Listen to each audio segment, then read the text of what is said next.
The day is here. What's going on, everybody? My name is Blitzwinger. Ladies and gentlemen, Marvel Rivals is launching tonight. I cannot wait to dive into the closed alpha test and stream it all for you guys. So make sure that you guys do tune in later on tonight. But before we get to that, we have a lot to discuss with today's video. Of course, like always, guys, if you do enjoy today's video, please don't forget to leave a like. Thank you so very much for your support here on YouTube. And without further ado, let's dive on in.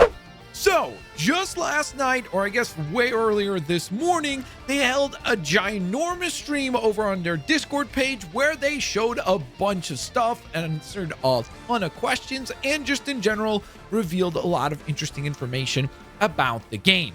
So, fortunately enough for you, you don't have to go through the trouble of being there at that time because I've got you covered. I've got all the important information collected for you guys in a nice, convenient place.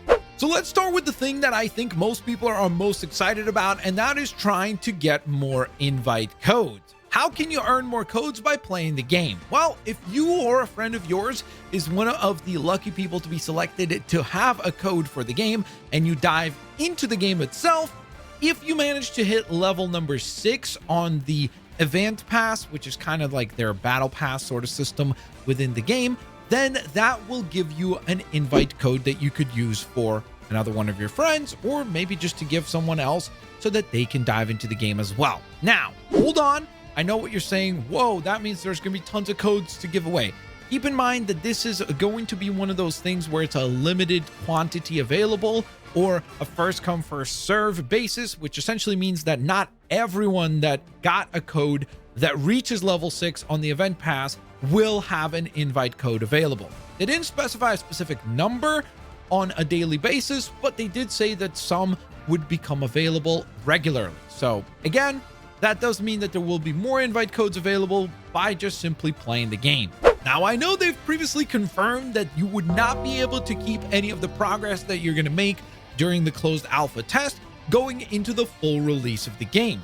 Well, I guess that is no longer fully true because they have confirmed 3 items will indeed be able to be rolled over from the closed alpha all the way into the full release, which is extremely exciting, especially because one of those things is actually a skin, which should be pretty rare. Now, with that in mind, what are the items? First, we have the Creator Clash Spray. This is going to be a spray that you can only earn if you end up queuing in a match or with a match, I guess, where a developer is participating. So essentially, if you're lucky enough to have a developer in one of your rounds, you'll be able to earn this particular spray that you get to keep going into the full release of the game. Then furthermore, one of the event pass rewards is this nameplate sort of background thing. So you get to keep that as well. And finally, by far the most exciting thing, and the thing that I think everyone will be competing feverishly to unlock, is going to be the Moonlit Scarlet Witch. So this is actually a skin that will be available courtesy of the closed alpha that you will get to keep going into the full launch of the game, which should be extremely exciting, and I'm sure a lot of people will be trying to get their hands on this one. Now, speaking of the event pass, or I guess like their version of the essentially battle pass, they will have an event pass available for the closed alpha itself, which does look like it actually has a ton of content already, so that is pretty freaking exciting. In addition to that, they did confirm kind of 2 separate currencies that will be available within the game. So first, you have the Galacta Quest XP, which is directly translating into your ability to level up inside your event pass to unlock those previously mentioned rewards like the Moonlit Scarlet Witch. And then in addition to that, they have their regular units, or their main currency, which you can then use in order to unlock skins. And speaking of skins, they showcased some really beautiful looking skins, kicking things off with their version of Spider-Punk 2099. So when I made that breakdown video about the Shibuya Tokyo map, I guess I made a correct prediction about that being Spider-Punk 2099, which is not actually a character that exists in the Marvel Comics universe.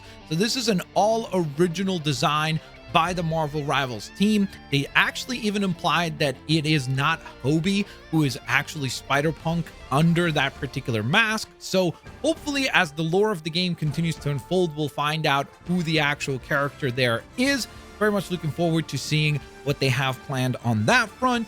Then they went ahead and showed us the Monster Hulk, or the Planet Hulk design, which looked super duper sick. Just a really cool design for the Hulk, which just looks very menacing and very epic. Another fun thing about the Hulk is that he actually has 3 forms. So you have Bruce Banner, then he powers up into the Hulk, and then he goes into Monster Hulk. And so when you buy a skin for a Bruce Banner, it will change how he looks, it will change how the Hulk looks, and it will change how Monster Hulk looks, which I think is super duper cool. That essentially, if a character has a transformation, not only will their original skin change, but so will the transformed form. I think that's really cool that they're going the extra mile with that attention to detail. Another skin that looked absolutely spectacular was the 1872 steam-powered Iron Man, which looks very cool, obviously kind of inspired by a steampunk sort of vibe.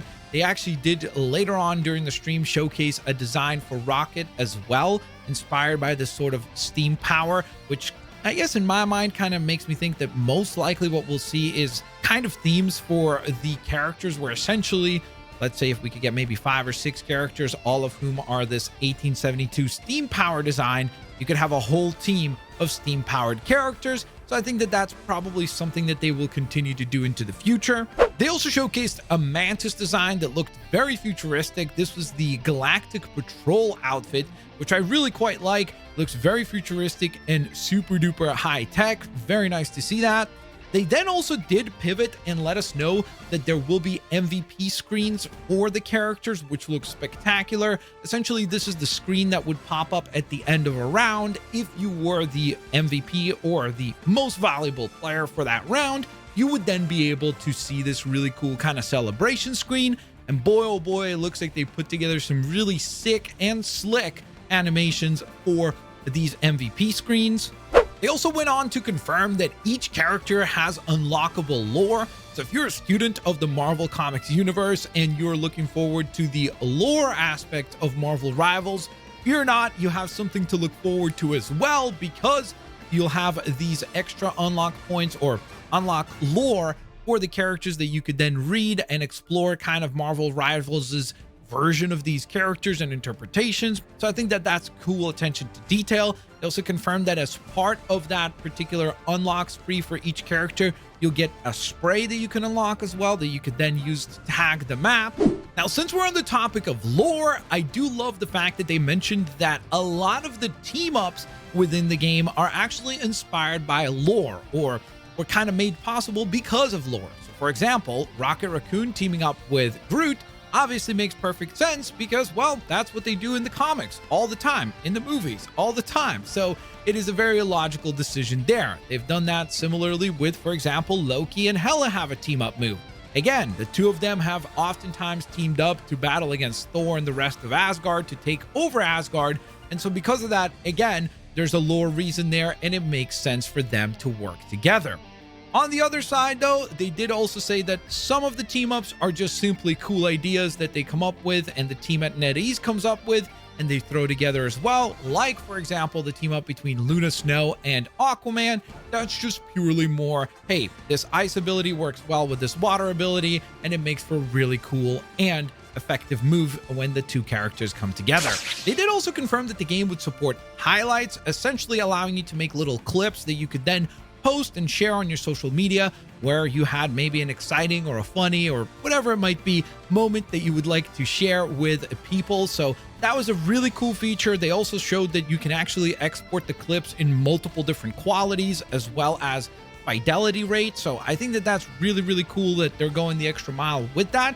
One thing that I will say though, for all of you playing in the closed alpha, keep in mind that they did confirm that when the closed alpha was over, all of those clips would be erased. So just remember that if there are clips that you are excited about, make sure that you do save them so that you actually do have a copy of them for when the closed alpha ends. Now, while they were showcasing a bunch of the heroes within the game, they did showcase a practice mode. So there's an actual practice range within Marvel Rivals that allows you to, well, practice and figure out abilities, figure out if you like certain characters, or maybe you dislike certain characters, but you still want to learn how to play them. Again, the practice range will afford you to do that. The cool thing about the practice range is that it actually supports 3 different formats. So first, you have the practice of abilities available to you, so you can just set it so that you can gather your abilities quickly and just test out your abilities. It allows you to actually practice your support training as well, which I think is super duper neat, essentially spawning enemies while also spawning friendly bots that you could then practice to heal, so that you can kind of get better if you're going to be playing the strategist or the support role, which I'll talk about in just one moment. And then also they allow you to target practice as well. So if you want to practice, you are going to be well taken care of in Marvel Rivals. Now, I did just mention the word strategist when talking about the support class. They did confirm that essentially there are 3 classes of heroes will be the Vanguard, the strategist, and the duelist. So the duelist is going to be the aggro or kind of the attacker class. The strategist is your support or healer sort of class. And then the Vanguard is, of course, your big tank sort of class. Now, beyond these different classes and skins, another really cool confirmation during this live stream that I personally found to be exciting was the fact that they said that there are unique voice lines that the characters will speak during the matches, depending on if they are on your side or, like, I guess the friendly side or enemy side. So if you have like a Magneto that's on the enemy side, he'll be more kind of talking down to you, whereas on your side, to be more positive and reinforcing, which I think is really cool attention to detail. And we did actually get to hear that a couple times during the gameplay that they were showing. I did also want to mention some of the social stuff that they talked about, because I thought that that was very detailed as well, particularly because, again, this is just an alpha for a game, and it seems like they are already really far along the way. So first of all, they confirmed a feature that allows you to launch into the game with the Discord compatibility. So I think that that's insane. Very cool that that's something that is already quote unquote available in an alpha. They did confirm that there will be a blocked player list available to you as well, where you can add players onto that list for 2 multiple reasons. First of all, if they are players that are too sweaty and you don't want to match up with them, you can add them for that reason. So if they're too powerful and you can't compete with them, you could do that. Or in addition to that, obviously, if somebody is throwing your matches or being toxic or something like that, you could go ahead and add them to the list that way. And since we're on the topic of social elements for the game, they did talk about the faction system, which essentially is kind of like a guild, allowing you to build a group of players that will all have the same tag that you could go ahead and kind of build up as your own little squadron. It will be a relatively small sample size for now, allowing you only to add about 12 players, including yourself. So that would mean that if you're starting up your own faction, you would be able to add only about 11 friends to your particular list. They also showcased a bunch of other skins for a lot of characters. And again, they range from incredibly cool in terms of just complete redesigns to sometimes obviously being kind of more the traditional thing that we expect with these styles of games, where it's kind of a recolor of the existing costume that we have for the characters. But what I love the most about this game so far is most definitely the art style. So even the skins that are not the most exciting in terms of changes still look really cool because the art style is awesome. They did also take a moment to let us know about how their competitive or ranked system will actually work in this game. And as you can see on your screen right here, there is a lot of leveling up that you're going to need to do. There are 3 tiers for bronze and silver. Then you move on to the 4-tier system for gold and platinum. Then you move on to a 5-tier system for diamond and grandmaster. And then you move on to an eternity division, as well as a one above all, which I have no idea if that means that only one person in the entire world could be a one above all, but I guess we'll have to find out the more specific details about this. Another cool detail about the emblems themselves is that you'll notice that it's kind of Galacta's head being slowly assembled over the course of each icon. And finally, I wanted to just simply talk about the full round of gameplay that they put together for us to enjoy. Now, this was a game where only one character was actually controlled by a human. The rest of the characters here are controlled by bots. So keep in mind as you're watching this gameplay that, of course, if there were humans playing here, it would probably go a little bit differently. The thing that shocked me the most is how chaotic everything seemed to be. So there's going to be a very, very chaotic game. In addition to that, another thing that was very interesting is how destructible the environments were. I mean, we can see literally a building collapsing, which looks absolutely insane. There's also this one sequence in which we see the Punisher shoot a hole in a roof in order to drop down to the lower layer in that building. I think that that was absolutely mind-boggling, just because we obviously knew that there would be some destructibility in Marvel Rivals. I just did not expect this level of destructibility, and it really starts to kind of, you know, have the gears turning in your head to start thinking about, holy moly, what kind of different things could you pull off if you're able to collapse a part of a building or destroy a roof in order to drop down onto your enemies. It is going to be hectic, but it certainly should be a lot of fun as well. So there you have it, guys. That's 2 hours of a live stream surmised in under 20 minutes for your pleasure. I hope you guys enjoyed the video. If you did, please take a quick moment to leave a like. In addition to that, I hope to see you guys here later on in the evening when I will be streaming Marvel Rivals, checking it all out. Maybe we could even team up. Maybe we could go up against one another here later on tonight on YouTube live. I'll hopefully get you guys here on the next one. Like I always say, have an absolutely fantastic day. Peace out. See you later, alligators.